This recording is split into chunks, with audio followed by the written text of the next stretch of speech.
오늘도 정한 시간이 되었으므로 하요 성경 공부를 진행하도록 하겠습니다. 제21강 잘못된 SOS. 여러분들 우리가 지금 열왕기 상하를 하고 있거든요. 이제는 한 몇 주 지나면 열왕기하도 마무리되어져서 열왕기 상하 공부를 정리할 수 있는 시간이 다가옵니다. 그래서 열왕기 상을 공부했고 열왕기하를 공부했고 제21강 하고요. 앞으로 한 4가에서 5가 정도 진행되어지면 열왕기하도 마무리되어질 것 같습니다. 오늘은 제21강 잘못된 SOS. 먼저 기도하고 시작하겠습니다. 하나님 감사합니다. 오늘도 하나님 귀한 말씀을 나누게 도와주시고 공부할 수 있도록 인도해 주시니 감사합니다. 피곤하지만 이 시간을 최선을 다해서 참여하게 하시고 공부하게 도와주시며 헌신할 수 있도록 인도해 주옵소서. 예수님의 이름으로 기도드립니다. 아멘. 제21강 열왕기하 16장 1절에서 20절 말씀입니다. 잘못된 SOS. 자, SOS는 뭔가 도움을 구하는 구조 신호 얘기했지요. 그런데 그 구조 신호가 잘못되어져 버린다면 문제가 발생할 수밖에 없겠죠. 구조 신호가 정확하게 구조 신호를 보내야 되는데 잘못된 구조 신호를 보내면 그 사람은 구조도 받지 못하고 그 자리에서 더 어려움을 당할 수밖에 없을 겁니다. 오늘 그 이야기를 좀 하려고 합니다. 자, 그 다음에 보면 하스 목표를 보도록 하겠습니다. 하나님이 환난 날에 우리의 도움이 되신다는 진리를 알고 하나님께 도움을 청하는 자세를 갖습니다 라고 되어 있습니다. 하나님은 환난 날에 우리의 도움이 된다는 것, 이것은 당연한 진리 아닙니까? 하나님 우리의 어려움과 어떤 궁핍 속에서도 도움이 되어 주십니다. 그런데 이게 진리죠. 이게 원칙이죠. 이게 원리죠. 그런데 하나님께 도움을 청하는 자세를 가질 때에 이 도움이 되신 하나님의 은혜를 더 크게 누릴 수가 있다는 것입니다. 그래서 오늘 우리 이 열왕기하 16장을 통해서 하나님 우리의 도움이 되어 주시고 그 도움이 되신 하나님의 도움을 받기 위해서 우리는 어떠한 도움을 청해야 될 것인지 또 어떠한 자세를 가져야 될 것인지를 한번 살펴보는 거죠. 자, 키워드를 보면은요, 이 열왕기하 16장의 말씀 가운데 보면 분명 뭐가 잘못되어 있다는 거죠. 그런데 중요한 단어들을 보면 우상이라고 되어 있고 부적이라고 되어 있고 배교라고 되어 있습니다. 이 세 단어를 보면은 뭔가 이스라엘 백성들이 하나님의 도움을 구하는 게 아니라 잘못된 것들을 받아들였다는 것을 간접적으로 볼 수가 있겠죠. 그리스도인들은 온전히 하나님을 섬기며 나가야 되는 것이 당연한 겁니다. 그런데 그 하나님을 섬기지 못한다면 안타까운 현실 속에 부딪힐 수밖에 없습니다. 그래서 우리에게 인생의 삶에 이러한 키워드가 생기는 것이 아니라 어떻게 보면 더 진실함, 하나님의 의지, 여호와 하나님, 이러한 키워드가 우리가 가져야 되지 않을까 생각되어집니다. 자, 그럼 복습 1번 있습니다. 좀 몇 줄 쉬었기 때문에 기억이 좀 이렇게 가물할 수 있습니다. 복습 1번입니다. 아달랴가 유다를 다스린 지 7년째 되던 해에 제사장 여호야다가 꾸미는 의거는 무엇인가? 그는 여호와스와 백부장들에게 각각 무엇을 주었는가? 라고 되어 있습니다. 10절부터 12절 말씀을 보는 거죠. 먼저 어떠한 의거를 일으켰느냐, 어떠한 일을 했느냐 이거죠. 그 다음에 요아스에게 뭘 줬느냐라고 되어 있습니다. 7년째 된 해에 제사장 여호야다가 꾸민 일이 뭐냐, 그리고 요아스와 백부장들에게 각각 무엇을 줬느냐, 우리가 살펴보면 되지요. 10절입니다. 제사장이 여호와의 성전에 있는 다윗 왕의 창과 방패를 백부장들에게 주었고 호위병이 각 손에 무기를 잡고 왕을 호위하되 성전 오른쪽에서부터 왼쪽까지 제단과 성전 곁에 서고라고 되어 있습니다.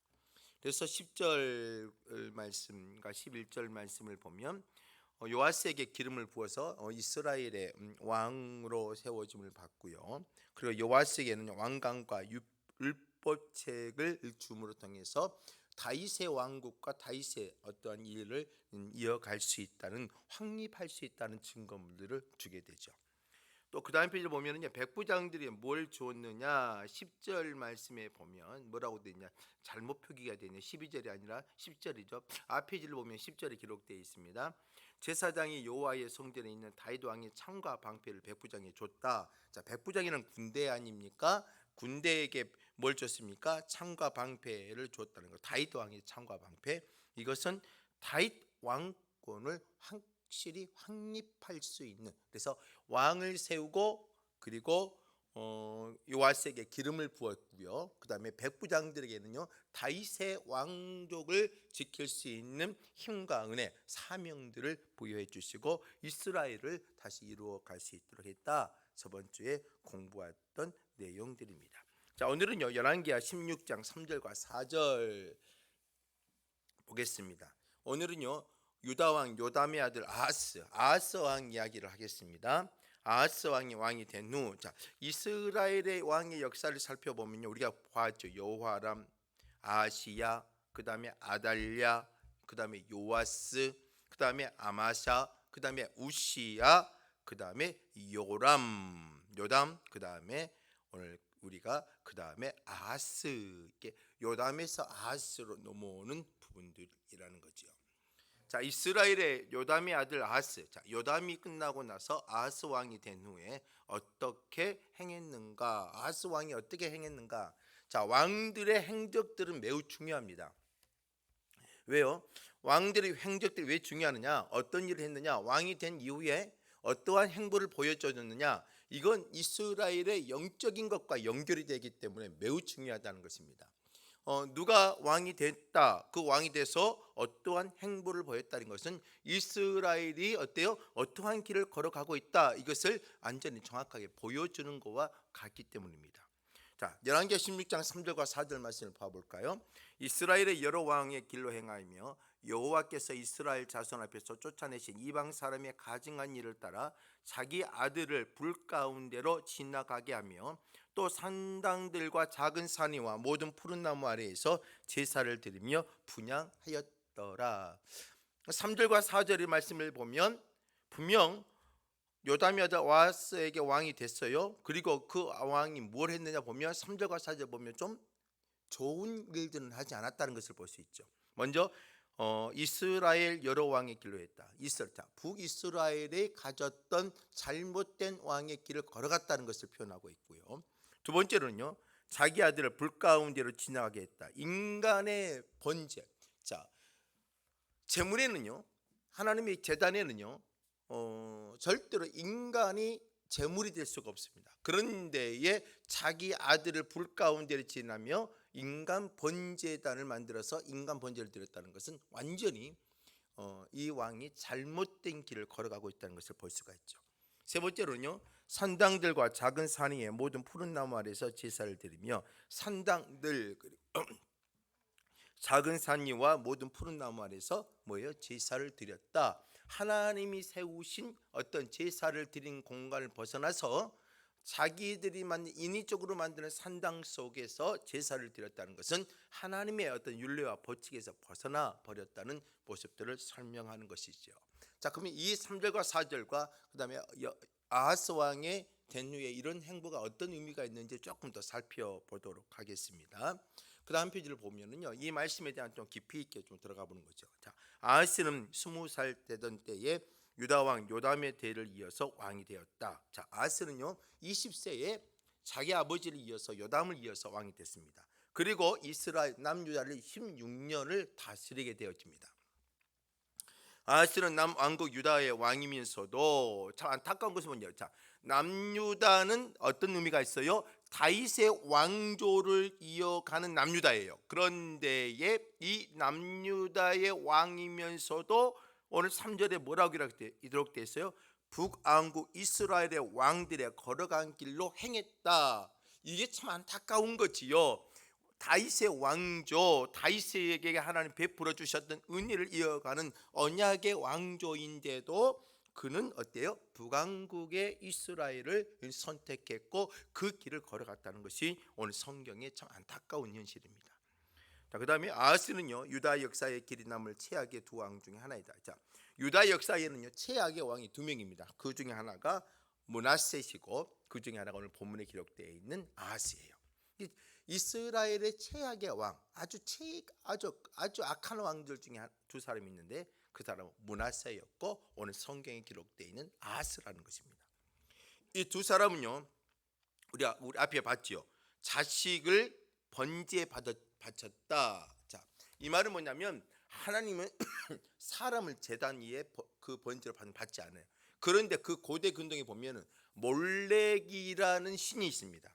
이 몰렉의 신인데 모압 사람들이 섬기는 신이에요. 그런데 모압 사람들은요, 자신들에게 최고의 신에게 자신의 자녀를 바쳐서 그 신에게 어떤 은혜를 받고 신에게 도움을 받을 수 있는 행위가 뭐냐면 자기 자녀들을 바치는 거예요. 그런데 이 행위를 누가 했다는 겁니까? 아하스가 했다는 것입니다. 그러니까 하나님의 영적인 관계에서 완전히 벗어나 버리고 모압의 신을 받아들였다는 것과 같은 것이죠. 자, 그 다음 페이지를 보면은요, 아하스는 여호와의 성전이 아닌 산당들과 작은 산 위와 모든 푸른 나무 아래서 제사를 드리며 분향했다. 하나님의 사람, 특히 왕, 선지자, 제사장은 하나님께서 어때요? 기름 부은 자로서 세움을 받았어요. 근데 그 기름 부은 자가 해야 될 일은 뭐냐면 하나님의 성전에서의 예배와 하나님의 성전에서의 찬양과 하나님의 성전에서의 영광의 모습을 드려야 될 것인데, 그렇지 않고 어때요? 인위적으로 산당들과 작은 산 위에 다른 곳에서 제사와 분향을 드렸다는 것은 뭐냐면 자기가 자기의 모든 제사와 모든 권한에 주도권을 가지고 있겠다, 하나님에게 주도권을 빼앗기지 아니하고 자기가 주도권을 갖고 모든 걸 움직여 가겠다는 어떤 그 자신의 권력과 힘을 과시하려고 했던 행위가 아하스에게 있었던 것이죠. 아하스는 성전이 완공된 이래 처음으로 산당에서 우상을 예배한 유다 왕이라는 불명예스러운 기록의 소유자이다. 안타깝지요. 성전에서 드려야 될 예배는 사라져 버리는 것 같고, 성전에서 드려서 하나님과의 소통에 있어야 될 왕이 그것을 벗어버리고 어떤 우상을 통해서 자신의 영적인 왕이요, 이 나라를 책임지는 어떤 왕의 역할을 더 힘있게 가지기 위해서 아주 잘못된 판단과 행동을 해버렸다는 것입니다. 그래서 아하스는요, 유다의 국교인 여호와의 종교에 전혀 관심이 없었으며, 자, 이스라엘의 왕은 당연히 여호와 하나님을 섬겨야 되고 그곳에 관심을 갖고 그것에 집중해야 되고 하나님과의 소통하기 위해서 예를 써야 되는데 그 관심이 사라져 버렸어요. 그리고 여호와께서 다윗과 맺으신 언약 때문에 유다를 다스리는 왕이 되었으면서도 여호와께 등을 돌린다. 자, 아하스가 능력이 있어서 왕이 되는 게 아닙니다. 아하스를 하나님이 요담, 아하스, 자, 남유다의 왕은요, 왕조가 하나예요. 왜요? 남유다는요, 다윗의 왕조를 통하여서 하나님께서 다윗의 이 왕조를 통해서 하나님 왕을 이어가겠다 약속을 해줬기 때문에 하나님께서 그 약속을 신실하게 이어가고 있는 거죠. 그러니까 아하스가 자기가 능력이 있어서 왕이 되느냐, 아니에요. 하나님께서 다윗과 맺으신 언약 때문에 이 아하스는 유다의 왕이 되어지는 거예요. 그렇다면 하나님의 그 놀라운 은혜에 감사할 줄 알아야 되고 자신의 왕권을 하나님께 영광을 위해 사용되어져야 될 것인데 그렇지 못했다는 것이 이 아하스 왕의 모습이라는 것입니다. 오늘 저와 여러분들도 마찬가지겠지요. 분명 하나님은 우리는 하나님 언약 백성을 만들어 주셨어요. 그렇다면 언약 백성은요, 하나님의 율례와 법도 안에서만 살아야 돼요. 하나님의 율례와 법도 안에서 살아가며 그 그늘 안에서 그 통치의 범위 안에서 살아가는 백성이 돼야 돼요. 그래서 자꾸 우리는 어때요? 그것을 벗어나서 자신의 마음대로 하려는 의향들, 자신의 내 삶의 어떤 주관자가 되어지고 내 삶의 영역에서 내가 우뚝 솟은 자가 되기 위해서 발버둥을 치는 모습이 우리에게 있다는 거죠. 이런 것들이 어떻게 보면 아하스와 같은 모습이 아닌가 생각이 되어집니다. 말씀 관찰 두 번째입니다. 아하스가 왕위를 물려받을 때 어느 나라와 전쟁 중이었는가? 남유다는 어떤 위기에 처했는가? 자, 아하스가요 왕이 될 때에 왕권을 물려받았어요. 그때에 남유다는 전쟁에 휩싸이게 돼 있습니다. 이 남유는 어떤 위기, 이 전쟁을 통해서 어떤 위기가 있느냐 한번 보지요. 5절 말씀입니다. 이때에 또 아하스가 왕이 될 때죠. 이때에 아람의 왕 르신과 북이스라엘의 왕 르말랴의 아들 베가가 예루살렘에 올라와서 싸우려 하여 아하스를 에워쌌으나 능히 이기지 못하느니라. 자, 보니까 아수르지요. 시리아죠. 아람 왕 시리아를 말합니다. 시리아 왕 르신, 그 다음에 이스라엘의 왕 베가가 예루살렘에 와서 전쟁을 벌이고 있어요. 그런데 아하스를 에호사스나 능히 이기지 못했어요. 근데 아하스는 하나님 편에 서 있지는 않았지요. 하나님 편에서 은혜 가운데 성령 충만했던 것은 아니에요. 그런데도 이 남유다를 지키시는 하나님의 은혜가 있어요. 왜요? 다윗의 왕조를 하나님 지키시고 이 왕조를 무너뜨리지 않기 위해서 하나님께서는 끊임없는 어때요? 하나님의 구원의 손을 남유다 쪽에 흘러내려 보내주고 있는 것이죠. 자, 전쟁은요 아람 왕과 쉽게 말하면 시리아와 북이스라엘 왕이 함께 남유다에 들어와서 어려움을 주고 있다는 거죠.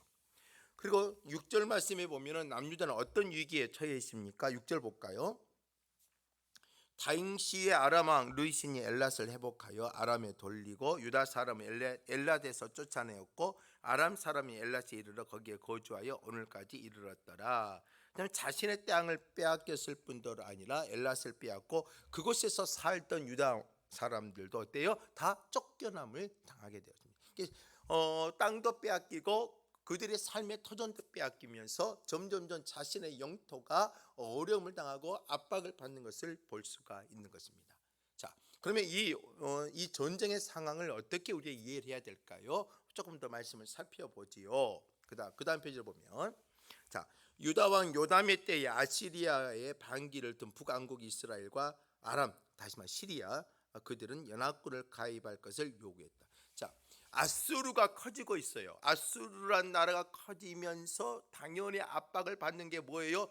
자, 북쪽에 있는 북이스라엘이 압박을 받았고 그다음에 아람의 사람들이 어때요? 압박을 받아요. 그런데 이 전쟁을 하려는데 아람과 북이스라엘이 연합을 해서 아수르를 대항하려고 했더니 아수르와 싸움을 할 때 너무나 힘이 약하는 거예요. 그래서 뭘 요구한 거예요? 남유다에게 가서 우리 함께 싸우자. 그래서 아수르를 물러내고 우리가 이 땅에 평안을 누리자. 그것을 연합군을 요구했던 것입니다. 그런데 유다가 이들의 강요에 수긍하지 않습니다. 나 전쟁에 참여하지 않는다. 그들끼리 싸워라. 그러니까 화가 난 거죠. 누가요? 아람 왕 르신과 그 다음에 북이스라엘의 베가가 화가 난 거죠. 그래서 안 되겠다. 우리 둘이 연합해서 먼저 어디를부터 치자? 남유다를 치자. 그리고 남유다를 치고 이들을 우리가 통치하고 우리가 마음대로 하면서 군사를 이끌고 가서 북쪽 위에 있는 아수르를 공격해서 우리가 평화를 찾자. 이런 계획으로 바뀌어져 버린 겁니다. 자, 그다음 볼까요? 아하스가 요담에게 나를 물려받았을 때 유다는 시리아 이스라엘 연합군과 전쟁 중이었습니다. 연합군은 아하스를 정권에서 몰아내고 그 자리에 꼭두각시 왕을 세우려 했다. 이거 되어 있습니다. 이사야 7장에 보면 이 상황이 이사야 선지자가 활동했던 상황과 연결이 되어져요. 그래서 이사야 7장에 이 전쟁의 사건이 기록이 되어 있습니다. 남유다가 도와줬으면 아수르를 이겼을 것인데 아하스는 지금 그게 눈에 보이지 않지요. 지금 자신의 나라를 지키고 자신의 그 나라에서 자신의 왕권을 유지하기 위해서 그것에 관심과 집중되어 있는 데에 어떤 그 주위에 있는 정세에 눈을 돌리기가 힘들었던 거죠. 아하스가. 그러므로 이래서 안 되겠다. 남유다의 왕을 무찔러서 자기들의 꼭두각시로 만들어야 되겠다 하면서 전쟁이 아주 어려운 가운데 벌어진 거예요. 그 다음 페이지를 볼까요? 이 전쟁에서 아람의 르시는 유다로부터 엘랏을 빼앗아 버렸고 그곳에서 살던 유다 사람들을 몰아내버렸습니다. 아하스는 상당히 어려운 상황에 처했다라고 되어 있습니다. 하나님 편에 온전히 서 있었으면 이 또한도 이런 어려움을 당하지 않았을 텐데 아하스는요 상당하게 지금 압박을 받고 있다는 것입니다. 자, 하나님의 사람들은요 당연히 이 세상을 살아가면서 어려움을 당할 수밖에 없습니다. 그러나 그게 어려움이 내 개인의 실수와 허물로 인해서 어려움은 어때요? 그건 우리가 회개하고 돌아서야 될 문제라는 것입니다. 우리를 연단시키기 위한 어려움은요 주님께서 우리의 믿음을 부여해 주셔서 하나님의 말씀과 약속의 말씀을 믿고 의지해서 그걸 이기게 합니다. 그러나 내 허물과 연약함으로 다가오는 어려움은요 연단이라고 표현할 수가 없습니다. 이것은 뭐예요? 내가 회개하고 돌아서야 될 모습이라는 거죠. 아하스가 이 어려움을 당했던 것은 뭐예요? 하나님이 아하스 연단하기 위함이 아니라 아하스의 부족함의 모습, 그리고 이스라엘의 왕으로서의 영적으로 온전히 서 있어야 돼. 그렇지 못한 아하스의 모습이 어때요? 회개하기 위한 하나님의 영적인 환경을 몰아가고 있다는 거죠. 그래서 아하스 지금 뭘 해야 돼요? 회개하고 뒤돌아서야 되는데 그렇지 못하고 있다는 것이 남유다의 왕의 아하스의 문제점이라고 합니다. 그래서 오늘 저와 여러분들이 항상 기회가 있으면 좋겠어요.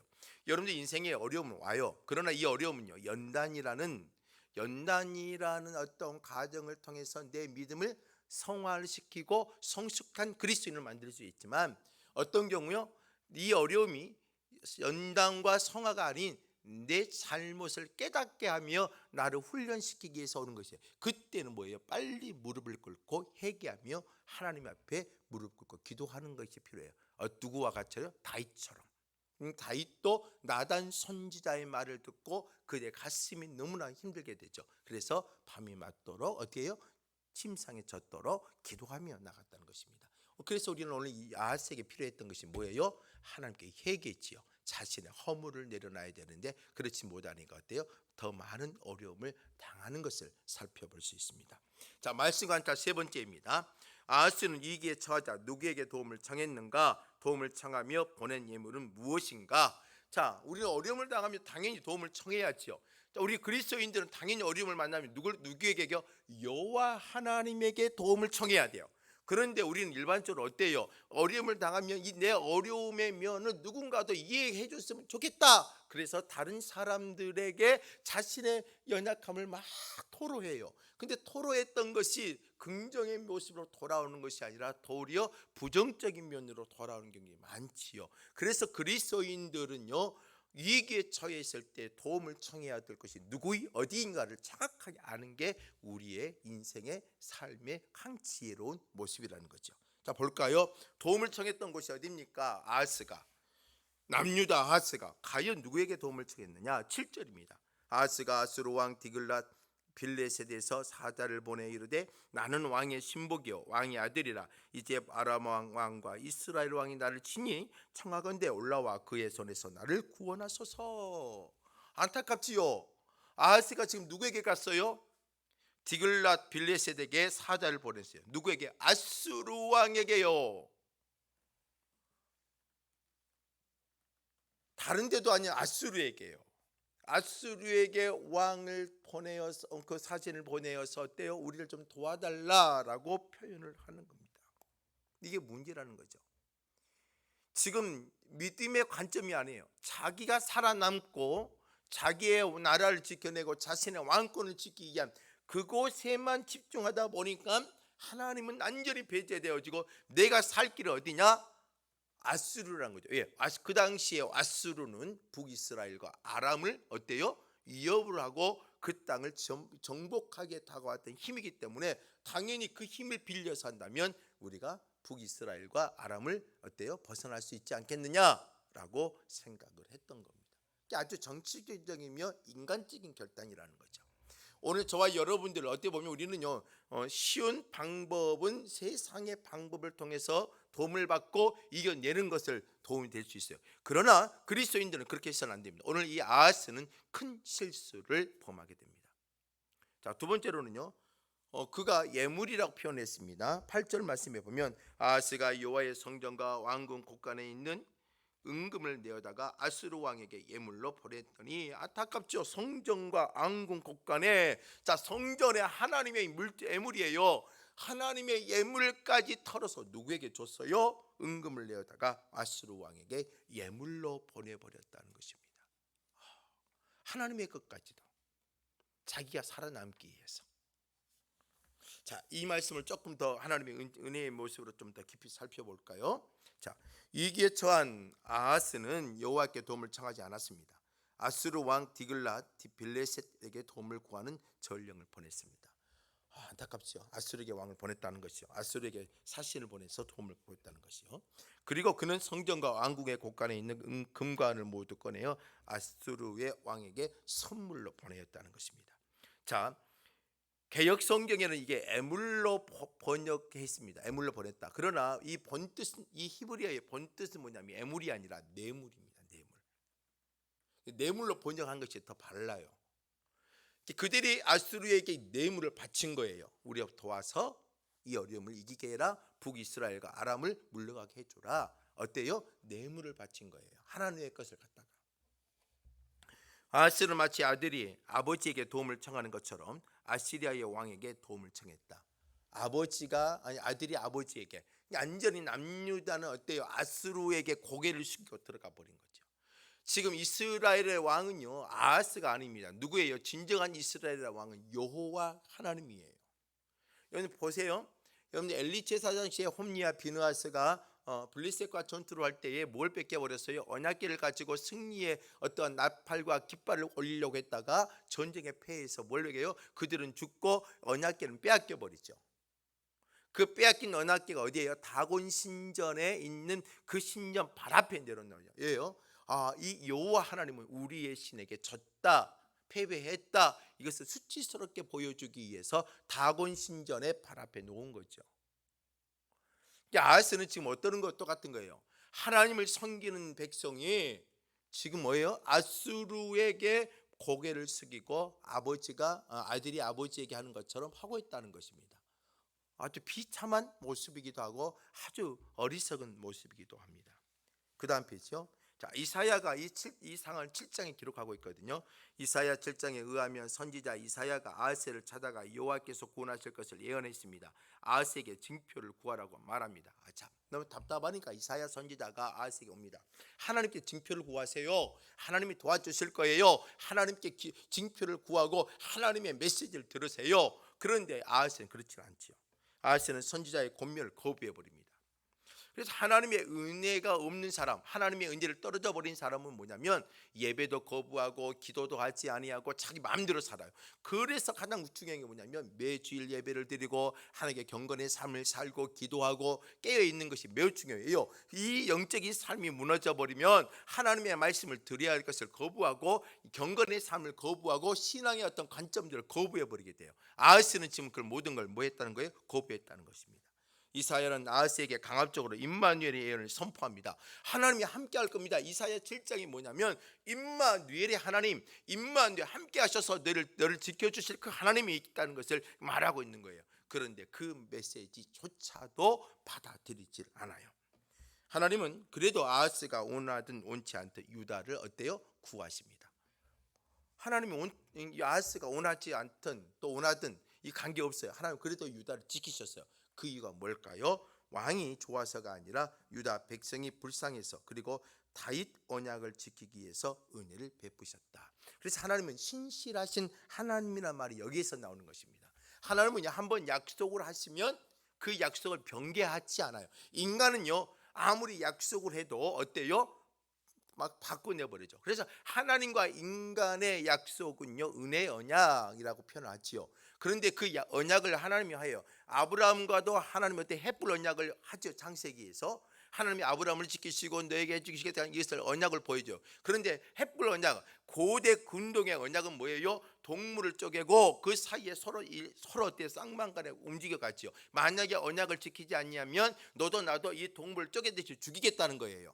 그런데 하나님이 아브라함과 헷불 언약을 똑같이 동물을 쪼개고 나서 하는데 그 쪼갠 사이에, 동물 쪼갠 사이에 누가 지나갑니까? 아브라함은 지나가지 않아요. 누구만이? 하나님만이 지나가요. 그래서 하나님의 언약은 일방적 언약이라고 표현을 해요. 일방적 언약이에요. 사람은요 지킬 수가 없기 때문에. 근데 하나님은요 지키시겠다는 거예요. 이 언약을 절대로 하나님께 세우신 것은 흐트러내지 아니하고 이걸 지키시겠다는 겁니다. 하나님은 어때요? 지켜내고 있습니다. 다윗에게 보여주셨던 그 약속을 지켜내서 아하스가 옳든지 그러든지 관계없이 그 하나님이 유다를 지켜냅니다. 그 다음 페이지를 볼까요? 아하스는 위기를 모면하고자 아시리아 지형을 불러들였지만 아시리아는 아하스와 유다 사람들의 뜻과 상관없이 이스라엘을 멸망시키는 데에 하나님이 사용하신 뭐가 되어집니까? 칼이 되어집니다. 자, 아수르는요 결국은요 하나님의 심판의 도구로 사용합니다. 북이스라엘이 하나님의 편에서 온전치 못하니까 하나님 어때요? 북이스라엘을 치게 되어지는 것은 하나님의 심판의 도구로 사용하시고 있다는 거죠. 이 일로 이스라엘은 아시리아와 한 주로 편입되어져 버리고 유다는 아시리아의 직접적인 간섭과 통치를 받게 되어지고 결과적으로 얻은 것보다는요 잃은 것이 더 많습니다. 결과적으로는 뭐가 돼요? 아수르에게 북이스라엘을 멸망되어져 버리고, 그리고 남유다는 아수르에게 통치와 강압적인 어떤 강제적인 어떤 조항들을 만들어서 남유다는 아수르에게 끌려갈 수밖에 없는 그런 연약한 어떤 속국이 되어져 버렸다는 것입니다. 얼마나, 그래서 저와 여러분들 해야 될 일은 뭐겠어요? 힘들고 어려울 때 하나님을 찾는 게 답이에요. 하나님께, 여호와께 도움을 구하는 게 답이에요. 여러분들 세상에 뇌물을 하는 것이 아니라 하나님께 예물을 드리고 하나님의 도움을 구하는 것이 답이라는 거예요.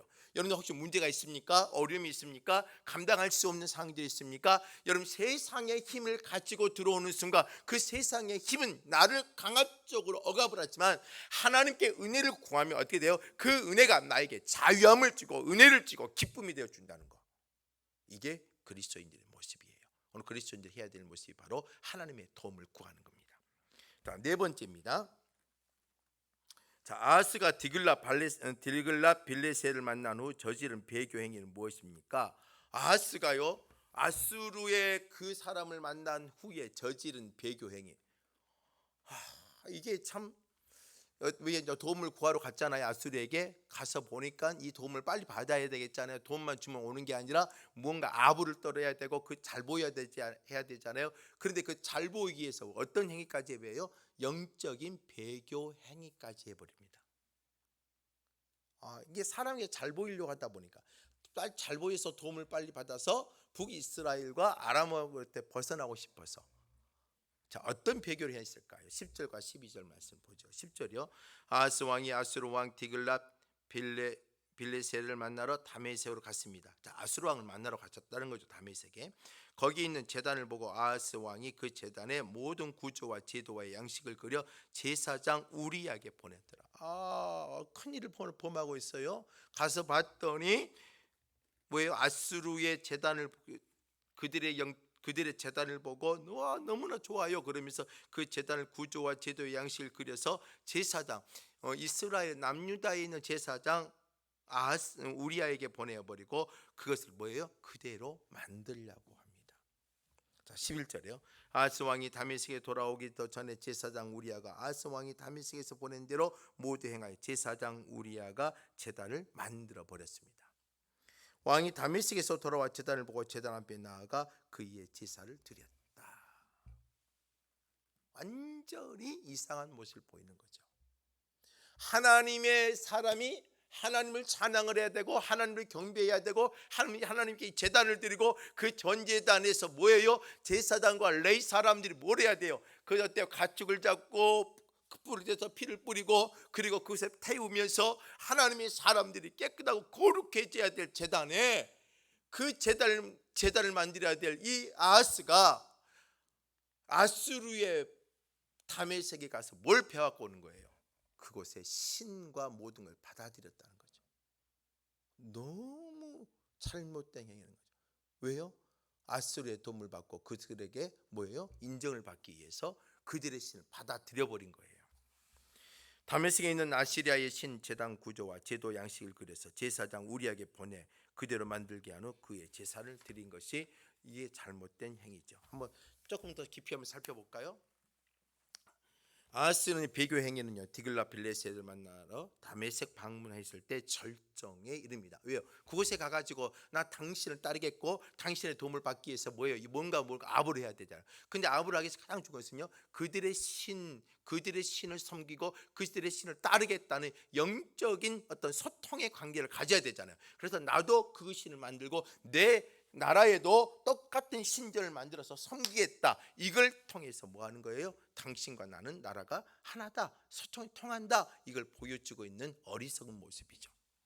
아하스는 그곳에서 아시리아 사람들이 섬기는 신의 제단을 보고 제단의 모형과 도면을 세밀히 그려서 예루살렘에 있는 우리야의 제사장에 보내버립니다. 우리야의 제사, 이스라엘을 하나님이 섬기는 제사장에 보내서 그 제단을 만들려고 하는 겁니다.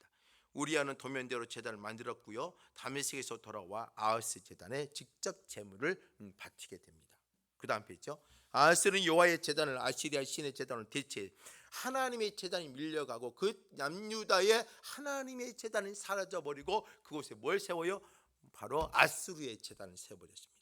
제사장의 역할을 자체하고 자기가 진정한 아수르의 제사장이 되어져서 어때요? 아수르의 나라의 왕의 영적인 환경을 이끌어오는 국가 제사장이 되겠다고 표현해 버린 거죠. 다윗처럼, 솔로몬처럼, 여로보암처럼 국가 종교의 우두머리가 되겠다는 거. 그래서 나는 이제부터 너희들의 내가 뭐예요? 왕위를 떠나서 제사장의 역할까지 하겠다 하면서 영적 지도자, 영적 우상이 되어져 버려. 본인이 지금 아하스의 모습은 북왕국의 종교를 창시한 여로보암의 모습과 매우 비슷하다. 자, 이런 여로보암과 비슷하다고 했습니다. 자, 여로보암이 어떤 왕입니까? 자, 솔로몬이 나라가 솔로몬 왕 이후로 쪼개됐죠. 여로보암을 통해서 10개의 지파가 가고 르호보암, 솔로몬의 아들 르호보암을 통해서 2개의 지파가 왔죠. 근데 여로보암이 10개의 지파 가운데 있는데에 이 이스라엘 백성들은 절기가 되어지면 어디를 가요? 남유다에 있는 예루살렘의 성전에서 예배를 드려요. 이게 왕래를 하다 보면 어떻게 되는 거예요? 백성들이 자, 우리 나라가 2개가 있으니까 하나가 되십시다. 남유다 쪽으로 우리가 뭉치십시다. 할 수 있는 분위기가 만들어져요. 그러니까 그걸 절기를 지키기 위해서 예루살렘을 가지 못하도록 하기 위해서 뭐예요? 북이스라엘의 남과 북의 단과 베델에 뭘 하는 거예요? 그들만의 제단을 만들어요. 그리고 그것에서 뭐예요? 절기를 지키게 하기 위해서 여로보암이 주도적으로 그곳에서 예배를 드리게 만듭니다. 잘못된 예배, 거짓된 예배, 잘못된 행위로 만드는 예배. 그래서 어때요? 여로보암이 그 예배 초소를 만들어서 뭐 하게 되는 거예요? 정치적으로 남유다로 넘어가지 못하도록 북이스라엘에 있는 정치 권력을 지키기 위해서 정치적인 예배 그리고 잘못된 예배를 만들게 되어지고 그 예배를 주관하는 자가 자기 자신이 되어져 버려요. 그래서 오늘 아하스도 뭐예요? 북이스라엘의 여로보암의 모습과도 매우 흡사한 모습을 보이게 되어지는 거죠. 저자는 유다에서 여호와의 종교를 아시리아 종교로 대체했다는 점을 아하스가 저지른 가장 큰 죄로 다루고 있다. 왜요? 하나님을 섬기는 나라가 잘못되게 있으니까 엄청난 큰 죄를 범한 거죠. 배교 행위를 보여주는 거죠. 이스라엘 전체를 지금 어디로 끌고 가버렸어요? 하나님의 제단에서 뭐예요? 아수르의 제단으로 이끌어 가버리고 잘못된 영적인 모습으로 이끌어 가고 있다는 거죠. 이것은 뭐예요? 한 사람으로 해서 이스라엘이 전체가 다 영적으로 죽어가는 행위를 보여주는 것과 같은 겁니다. 그래서 한 사람이 얼마나 중요한지, 한 사람의 행위가 얼마나 중요한지를 보여주고 있는 것입니다. 자, 말씀 관찰 5번째 마지막입니다. 아하스는 여호와의 놋제단을 어디로 옮겼습니까? 그리고 이 놋제단을 어떻게 사용했습니까? 자, 아하스가요 아수르의 제단을 만들고 하나님의 놋제단을 어디로 옮겨버렸습니까? 14절에 보니까는요 여호와의 앞 곧 성전 앞에 있던 놋제단을 새 제단과 여호와의 성전 사이에 옮겨다가 그 제단을 북쪽에 그것을 둬버렸습니다. 이제 변방으로 빼버린 거지요. 옮겨버렸어요. 아스리아 신의 제단 북쪽으로 옮겨버렸습니다. 그 다음 페이지요. 그럼 이 놋제단 하나님의 제단을 어떻게 사용했습니까? 15절에요. 아하스 왕이 제사장 우리에게 명하여 이르되 아침 번제물과 저녁 소제물과 왕의 번제물과 그 소제물과 모든 국민의 번제물과 소제물과 전제물을 다 이 큰 제단 위에 불사르고 또 번제물의 피와 다른 제물의 피를 다 그에 뿌리라. 오직 놋제단은 내가 주께 여쭐 일에만 쓰게 하라 하매라고 되어 있습니다. 모든 제단은 전부 어디에다 드리겠다는 겁니까? 아수르에서 만들어 온 다메섹에서 가져온 그 제단 그대로 그곳에다 모두 드리겠다는 거죠. 그리고 하나님의 제단은 내가 무언가 다른 곳에 사용하겠다라고 표현을 하지요. 이렇게 제단을 사용하겠다는 거죠. 그러면 이 깊은 의미를 좀 한번 살펴보죠. 그 다음 페이지입니다. 아하스는 여호와의 놋제단을 새로 만든 아시리아 신의 제단과 북쪽으로 옮겨 놓아 버렸습니다. 바꿔버린 거죠. 영적인 환경, 하나님을 섬기지 않고 아수르의 신을 섬겨버린 거예요. 모든 제물을 새로 만든 제단에서만 드리게 하고 여호와의 놋제단을 버리지 않고 보관합니다. 하나님의 제단을 버리지 않고 보관을 했긴 했어요. 아하스는 이 놋제단을 주께 여쭐 일에만 쓰겠다고 표현을 하지요. 그런데 이 의미는요 조금 다른 의미가 담아 있습니다. 이게 주께 여쭐 일에만 쓰겠다라고 표현을 했지만 이 언어적 의미는 그 뜻이 아닙니다. 한번 보죠. 어떤 뜻이냐? 자, 그가 놋제단을 사용해 여호와께 엽죽겠다는 것은 하나님의 뜻을 엽죽고자 함이 아니라 번제단 위에서 짐승들의 내장들을 올려놓고 내부의 생김새를 가지고 점을 치려고 행위를 한다. 자, 먼저 그 다메섹이 가져왔던 아수르의 제단 위에 올려놓기 전에 그것을 내장과 모든 것을 파헤쳐서 내장의 모습이 어떻고 어떤 형태가 갖고 있냐에 따라 살펴보서 이게 이런 뜻이구나, 이걸 점을 치기 위한 제단으로 하나님의 제단을 사용하겠다는 거예요. 그 제단 제물을 양각을 떠서 패야치고 내장의 위치 이런 것들을 살펴보면서 이게 이 뜻이구나 하나님께 묻자오라 그런 게 아니라, 그것은 뭐예요? 그 모습을 그 이방신을 섬기기 위해서 더 분명히 섬기기 위해서 하나의 보조적 수단의 도구로 만들어서 그 수단을 통해서 하나님의 뜻을 묻고 하는 것이라는 점을 치듯이 이게 그들의 그 이방신이 원했던 것의 뜻이구나, 이걸 밝히 알아보기 위한 도구로 사용하겠다는 거죠. 완전히 아하스가 한쪽으로 가버린 거죠. 그 다음 페이지를 보죠. 그는 여호와를 뭐하고 있는 거예요? 우롱하고 있는 것입니다. 그는 철저한 다신주의자였어요. 하나님의 유일신을 섬기지 않고 있는 거죠. 여호와 하나님에 대한 경외나 올바른 이해가 전혀 없는 사람입니다. 여호와의 권위를 이음받아 주의 백성을 다스려야 할 왕이 이처럼 여호와를 배신해 버렸습니다. 백성의 영적 상태는 더욱 악화되어 버렸고 당연히 나라의 미래에도 먹구름이 끼어버립니다. 하나님의 심판이 예전보다 훨씬 더 가까이 다가올 수밖에 없습니다. 이런 이스라엘도 남유다도 멸망할 수밖에 없다는 것입니다. 이게 아하스 왕의 모습입니다. 여러분, 이 아하스 왕의 모습을 보고 우리의 모습과 상당히 고민해 봐야 됩니다. 그 다음 페이지요. 우리가 몇 가지 적용을 한번 여러분들 질문만 던져보겠습니다. 아하스는 이스라엘과 시리아 연합군이 쳐들어오자 하나님께 도움을 청하지 않았습니다. 그렇죠? 아시리아 왕 디글랏 빌레셀에게 도움을 요청했습니다. 당신의 삶의 이 길을 묘면하고자 하나님이 아닌 다른 사람의 도움을 청한 적이 있습니까? 하나님께 아니라 세상적인 방법으로 여러분 일을 해결하려고 하는 적이 없습니까? 우리는 하나님께 도움을 구해야 됩니다. 두 번째요, 아하스는 이방 신제를 번떠 제단을 만들게 한 후 그의 애물을 드리고 제사를 지냈습니다. 옳지 않는 줄 알면서도 다른 종교의 풍습이나 세상적인 가치관을 따라 해본 경험이 있지 않습니까? 우리 예를 들어서요, 그리스도인들도요, 분명 권사인데 장로인데도요, 자녀들을 결혼하는데 하나님의 자녀이잖아, 영광의 예배를 드리면 돼요. 그런데 날짜를 잡고 이사를 하는 데에 그 손 없는 날, 그리고 다른 어떤 세상 속에 있는 세속적인 미신을 향해서 먼저 고민을 하면서 선택하지 않습니까? 이런 것들을 보면 어때요? 우리는 아하스의 모습과도 비슷하다는 것입니다. 그 다음 페이지요. 아하스는 새로 만든 아시리아 신의 제단에서만 모든 제물을 드리고 여호와의 노제단은 오직 주께 여쭐 즉 점을 치는 일에만 사용하겠다고 했습니다. 당신의 가정과 직장, 교회에서의 하나님의 뜻에 맞지 않게 사용되고 있는 것이 있습니까? 하나님이 원하는 것에 사용해야 되는데 세상적인 원리와 세상적인 방법을 통해서 하나님인 것처럼 사용하고 있는 것은 없지 않습니까? 여러분들 한번 살펴봐야 될 것입니다. 오늘 여러분들 이 제21강 공부를 마치도록 하겠습니다.